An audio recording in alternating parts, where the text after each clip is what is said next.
Record of Ragnarok chapter 87. We got the early preview already for next month's chapter, and no surprises this month. It should be pretty much what you expect. The smiling demon child Okita Tsuji finally shows his true potential. In addition, Susanoo's sacred weapon is finally revealed. So of course, Susanoo's weapon is still wrapped up. We didn't get to see it this chapter, which was a little bit surprising to me. I actually thought we'd actually get to see at least one attack land. As I said in the end of my breakdown video, next chapter should be a heavy fighting chapter. And from the looks of this preview, it seems Okita is going to be the one on the offensive early on, and maybe at the end of the chapter, because these kind of go in volleys. At the end of the chapter, we might get the big reveal. Susanoo lets loose. We get to see what he's capable of leading into 88. Now, one thing I made note of in my spoiler video is that Susanoo, knowing so much about Kyoto in the Edo period, knowing so much about the town, the stories of the Shinsengumi, he's gonna know about Okita.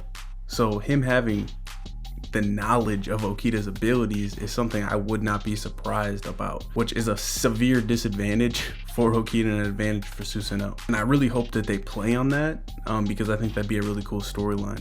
As one is going to know what's coming from the other, that'd be pretty badass. As far as what I think is going to happen next chapter, I touched on this a bit in the breakdown, but I do think for sure a big omission we did not get this chapter was the gods' reaction to the grand arrivals like we normally get. So expect to see Hermes, Zeus, Ares, people of this nature giving their reactions. Hilda and Gold didn't make any statements this chapter. We got a small panel showing them briefly, but nothing was said. So all these characters are going to get a lot of dialogue this chapter in between the combat. And with Hilda and Gold getting dialogue, makes the most sense that they're going to be giving dialogue about their sister. The Valkyrie and the Valun should be revealed next chapter for sure as far as Okita's weapon goes. Now we already know what the weapon is. Actually, in this case, both weapons, as we saw, he had two katanas, only one of them was drawn. So that's going to be interesting to get the lore behind that. Maybe we get the tease to the special ability behind it, what the Valkyrie's name is, what her special ability is, etc., etc. So I'm looking forward to that. Looking forward to seeing if Okita does use both katanas. And of course, I'm expecting some new wrinkles that he's got up his sleeve, even from his prequel. I don't think we are going to cut back to Buddha and Oda next chapter. I think they're going to let this fight cook for a little bit, give us a legitimate combat chapter. And then I think towards the middle of this fight, wherever that may be, is when we get an update on the Buddha situation. Probably a lot similar to the Raiden and Shiva fight, where in the middle of that fight, that's when we got the Buddha-Loki interaction with the seven lucky gods, Sasuke, all that type of shit. It's also possible we don't get another update till after the fight, but I think that'd probably be a little too long. I think this is going to be one of the longer fights in the series, given that it's in a special stage, which means they have so much room to do a lot of unique things. And it's a character with an established moveset that the author loves against a god that has so much potential to have an insane arsenal. So I think that midway point, we get an update. I don't think we get an update next chapter, but we'll see. Maybe we'll get lucky and we'll get an update. I know everybody is patiently waiting to see what's happening with that, because realistically, no matter how good this fight is, we all want to see the fight with Odin versus Buddha and Beelzebub. Like, the 2v1 is the real fucking fight we want to see.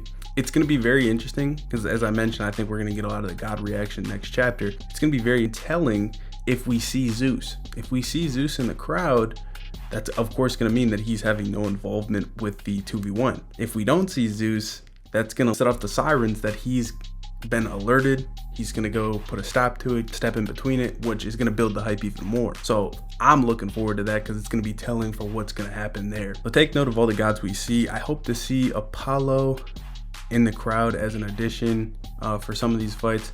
We'll probably get an update to him in the infirmary, but I think he hurt his arm, so he'll probably get that patched up. He said he was going to keep the scar on his face, so he's not going to be there long, but hopefully he becomes a mainstay with the Greek pantheon. I think that'd be cool for him to be sitting up there with Ares and Hermes and Zeus going forward after he gets healed up.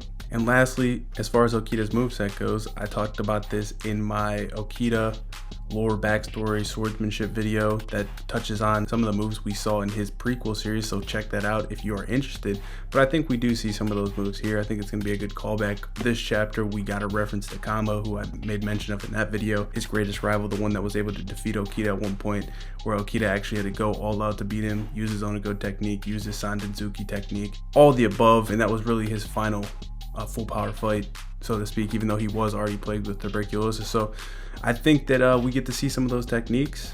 I can't wait to see him because they look badass. He's going to be a speed demon. We're going to get to see what that's all about. Like to see how they're stacking up, what the speed feats are going to be. And another interesting character that I'd love to see his reaction. I hope they show it this whole fight, which I'm assuming they will because they already put the connection between the two of them, and the swordsman is Sasuke. Sasuke's reaction to this fight is going to be great. That being said, guys, make sure you subscribe to this channel for all the Record of Ragnarok content news. Every single month we're covering it. Drop a like on the video to show your support, and I will see you guys in the next one. Peace.